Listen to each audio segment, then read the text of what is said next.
there, and welcome to Startup Central. I'm Nayantara Rai, working from home in New Delhi. This is the only show of its kind dedicated to startups, technology, innovation, disruption.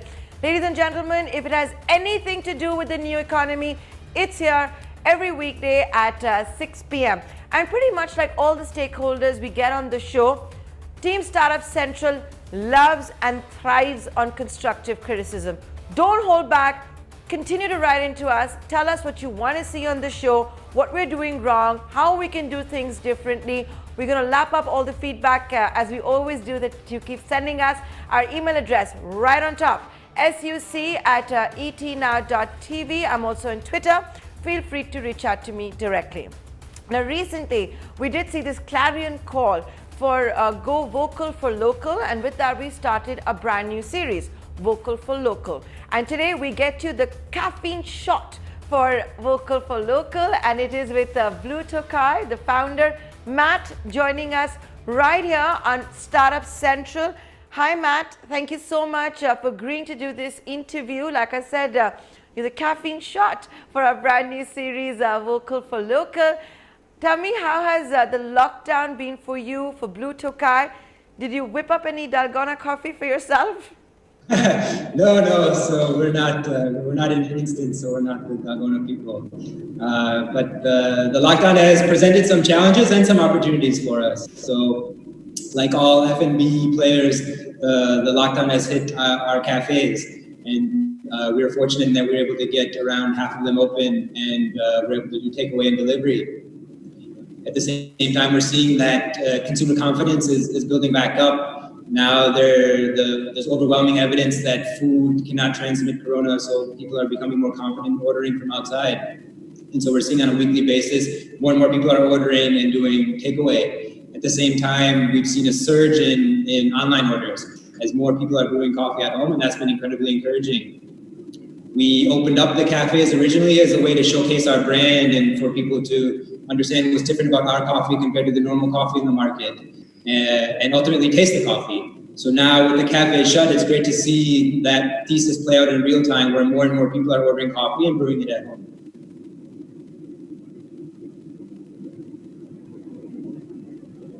Okay, and so it has been a tough ride. So going forward, like, how do you think you're going to reorient your business? Because we are in Unlock India 1.0. Your entire model of customized roasted coffee that you've been FedExing and couriering, is that fully back up and operational? Are you able to source the coffee beans the way you used to pre-corona? And what's going to be the future of your cafes? Yeah, so I mean, the first couple of months was a little bit touch and go because a lot of the logistics weren't working, so our supply chain was quite impacted by that. Now it's almost back to where it used to be, and so sourcing is not going to be an issue. Our online business with the roasting has been working for the past month and a half, and also getting the delivery partners back online, and the packaging and all of that has all been sorted, so now we're fully operational there. On the cafe side, it's going to take some more time to play out.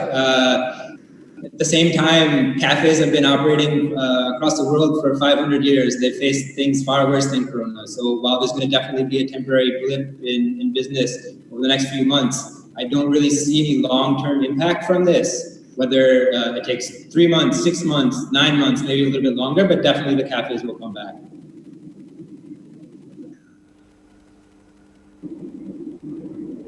And now I want to talk to you a little bit about your business and how it's going to be after Corona. Today I was hearing the ace banker Uday Kotak talking about this entire phase as BC, which is before Corona, it's done. We're currently in DC, which is during Corona, preparing for life for AC, which is after Corona.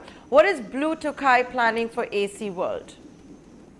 After Corona, so right now we're focused a lot on convenience and distribution for our coffee. So one of the lessons from during Corona has been that when these shocks happen, supply chains don't work. And so having a product that you can get to people in whatever channel is open is incredibly important.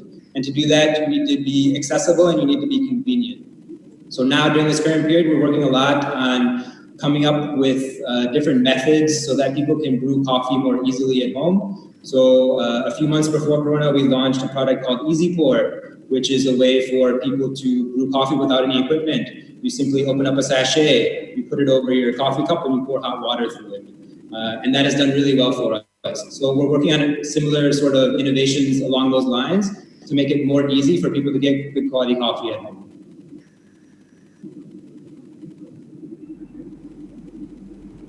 Okay. And, you know, you've always said that you're the truest form of farm to cup. How has that experience been in the last couple of weeks? Is it sustainable? Is it something you're going to continue to do? Because while a lot of people don't understand and may not, you know, they learn later on, coffee is also a perishable item. Right. So I think there's a couple of aspects to that. One is our sourcing is still direct, it's still from the farms. So we get all of our coffee during the harvest period, and then we warehouse it ourselves in climate-controlled facilities so that the coffee is preserved for an entire year. Then when the orders come, we roast the coffee so that customers get coffee at its freshest and they have a maximum amount of time to enjoy it to get the most flavor out of it. There are some interventions that you can do after coffee has been roasted to increase the shelf life. So one of those is nitrogen flushing, where you put nitrogen gas after you're roasting around the coffee, and that preserves the flavor for 3 to 6 to 9 months. Another is to do cold brew. So you can cold brew the coffee and then you can preserve that. So again, that can be a 5-month shelf life product. At the same time, we still want to have people enjoy coffee fresh, brewed from our cafes or brewed at home. And so we still have those levers operating for us now.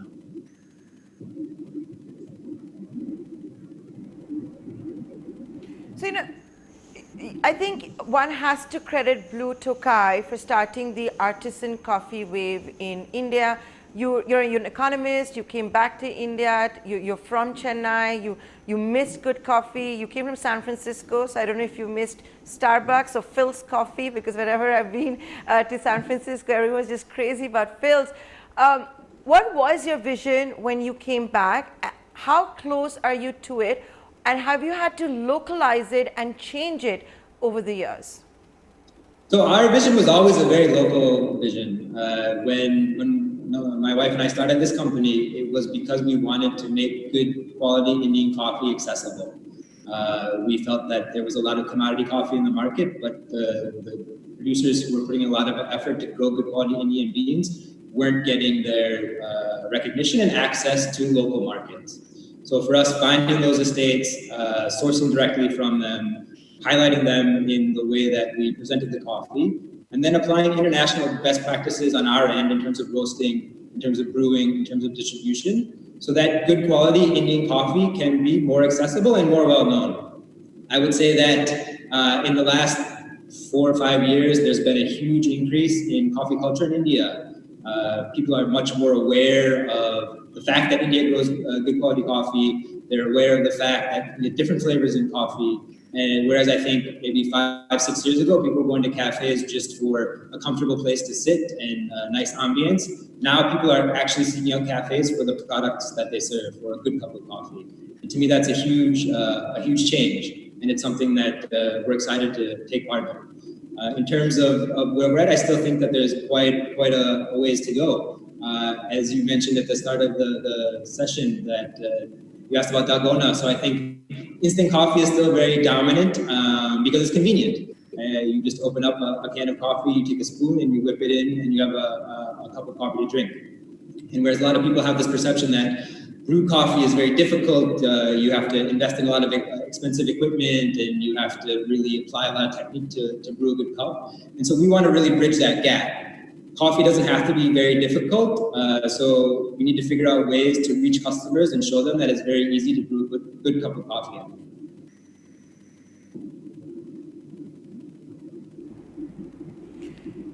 And as you're talking about equipment-free coffee, this is the second or third time you're talking about it. So let me ask you this question. Is that the trend that you've seen here, that, you know, maybe the Indians are not so interested, whether it's in the French press? And are you perhaps also looking at other kinds which could be popular, like, let's say, filter coffee? Yeah, I mean, I don't think it's something to do with India. I think everywhere people like convenience. So in other countries where the coffee markets are more mature, you see the ready-to-drink coffees are really taking off, whether it's cold brew or nitro coffee or draft lattes. I think that India will take a little bit more time to reach that point, but at the same time, people everywhere want to have convenience. I think previous to the lockdown, going to a cafe was a very convenient way to get a cup of coffee. You just walk up, and in 5 minutes, you have a very delicious beverage ready for you. So I think figuring out ways to kind of bring that coffee experience to the home consumer is incredibly important in order for the market to grow during this phase.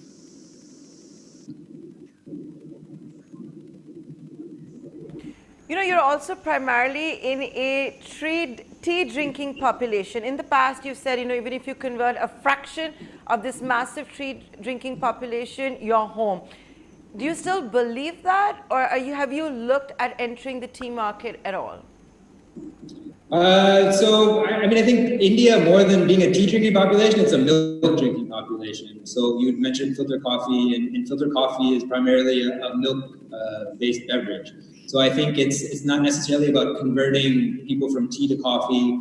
It's about converting people from whatever milk beverage that they were drinking before to our style of beverage and our style of milk beverage. Tea, a lot of the coffee plantations that we work with also grow tea. And tea is something that we haven't looked at doing ourselves yet. We recently partnered with Vadam, and we're selling their tea online because we found that their sourcing philosophy and how they approach tea is very similar to how we approach coffee. Maybe in the future, tea is something that we would look to add, but right now we're really focused on getting the coffee to as many people as possible.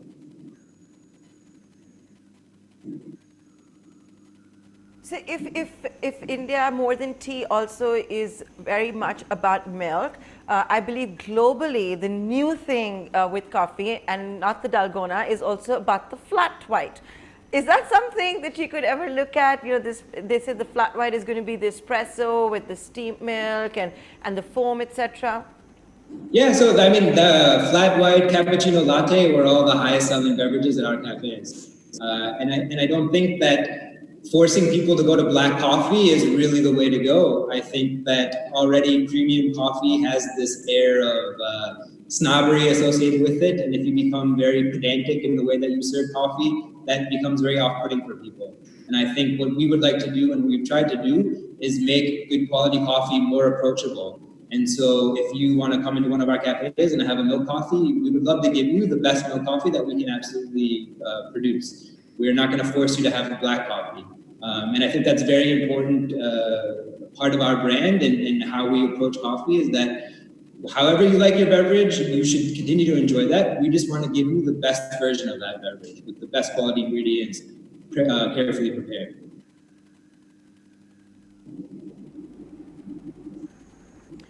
And I read about this crazy trend. I could not believe it when I read it, and then I read more, and it is a rage. So for our viewers, it's called buttered coffee. That's right, you put butter in coffee. Is it too crazy even for you, Matt? Like, I cannot get my head around it. Yeah. I mean, there's some things that are a little beyond what we would look at doing. So this butter coffee, or even some of the heavy, you know, like the frappuccino type with lots of whipped cream, lots of sugar. Those are not necessarily things that we would pursue. We're very much focused on drinks that highlight the coffee. So once you start adding a lot of ingredients to a coffee beverage, you have the risk of losing the coffee flavor. And so we want to have creative drinks that are approachable and that people enjoy, but at the same time, you should still be able to taste the coffee in them.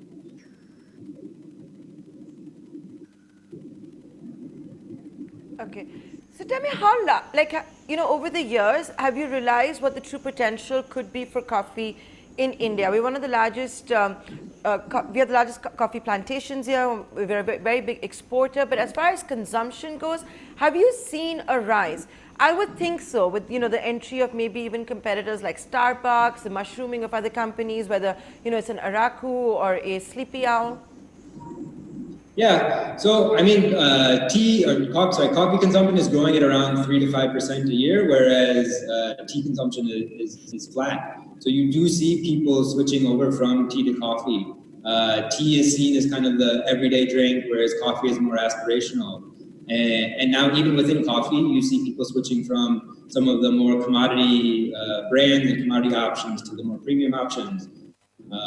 The entry of Starbucks into the market really helps with that. You see anywhere Starbucks centers around the world, they do a good job of educating customers about some of the more premium aspects of coffee.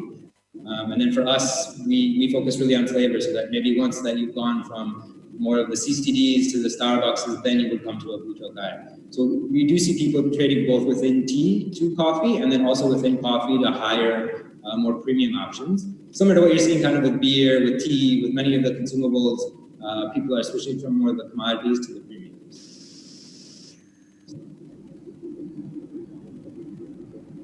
So where do you see then Blue Tokai, let's say in 5 years from now? So in 5 years, our goal is to be that anytime you want to have a good cup of coffee, you think of Blue Tokai. Whether it's you want to go out to a cafe, you would come to one of our cafes. When you want to go out to a restaurant, the restaurants that you would go to would serve our coffee. Your office maybe would serve our coffee, and then definitely at home, you would be brewing our coffee. I do also think that there's a huge opportunity to take branded Indian coffee outside of India. The same sort of underappreciation for Indian coffee within the country is even more pronounced on the international markets. Very rarely will you walk into a coffee shop in US or Europe or Japan and see Indian coffee on the menu, and I think that's a huge potential that we're definitely going to go after.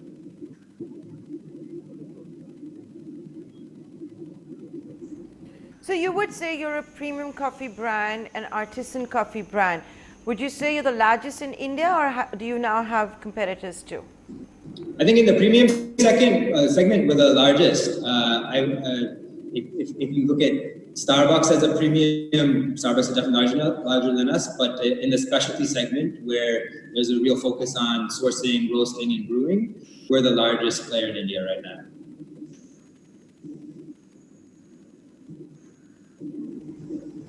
And does that put a lot of pressure on you? You have many, many investors. Are they going on increasing their expectations and their demands from you?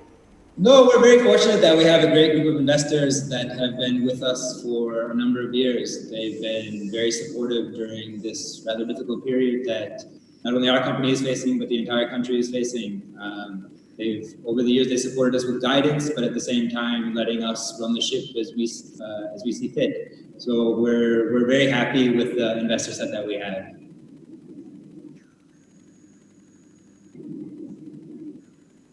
I want to now ask you, as far as vocal for local goes. I said that you're the caffeine shot for this new series, and why we're featuring you here. What did you make of this? You know, you're someone who lived in the US.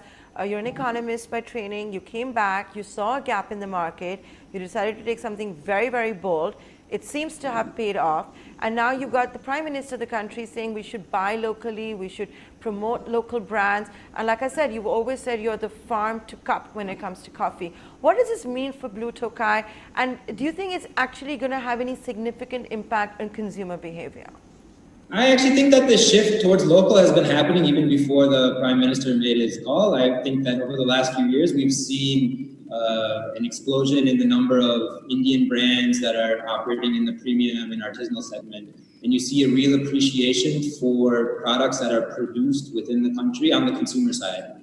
I think that it's great that you don't have to always think of, can I get some imported cheese, or can I get some imported yogurt, or can I get some imported coffee? And that now, over the last few years, we've seen brands within India develop that are capitalizing on the incredible resources that this country has and applying best practices from around the world to produce incredible products here.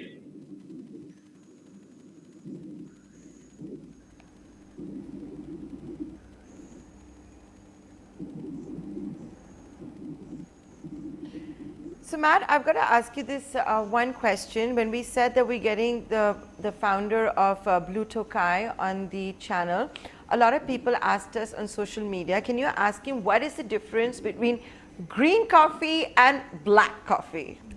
Sure.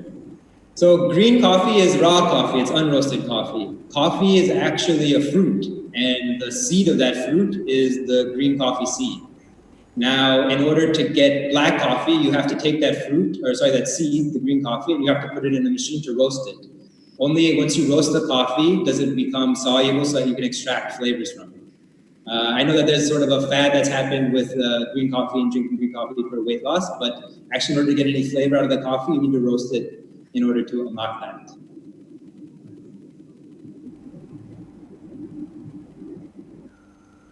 Okay, and I know that a lot of people, it's like tea. You're not supposed to have tea like the masala chai with the sugar and the milk and all. Is that how all of you connoisseurs also see as far as coffee goes? I don't want to get into the you should and shouldn't with coffee. You should have it however you enjoy it. That being said, that once you start adding milk and sugar, you're going to start to lose the inherent flavors that are in that coffee. So we would really recommend that, at least as a starting point, you try coffee black without milk and sugar, because then you'll be able to taste the complexity of a cup of coffee.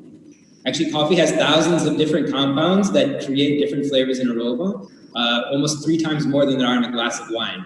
And so people look at wine as this incredibly complex and delicious drink, but actually coffee has the potential to have 3 times more flavor than a cup of wine.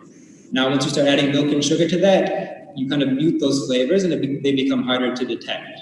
So while I personally like to drink my coffee black because I find I'm able to get the most flavor that way, I understand that most people like to have milk and sugar with their coffee, and so we support that as well.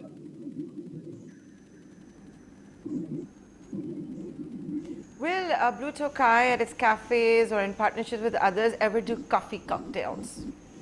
We have done. We partnered with Jameson. We partnered with some other local brands to do coffee cocktails.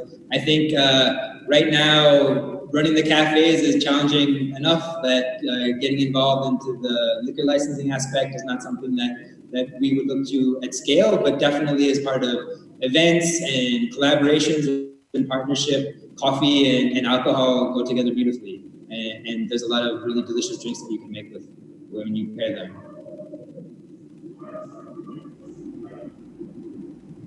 I'm going to make this my final question for you. What is your favorite blend of Blue Tokai? Because you started it all, you're the co-founder. Which is your favorite? So right now my favorite is coffee from Harley Estate. It's done using an experimental processing method that really brings out some incredible fruit flavors from the cup. Now, I know a lot of people don't think of coffee as having fruity characteristics, but actually when it's processed in a certain way and it's roasted to a medium or a light level, you can really get some amazing complex fruit flavors from a cup of coffee. And so I've been really enjoying that as an Americano.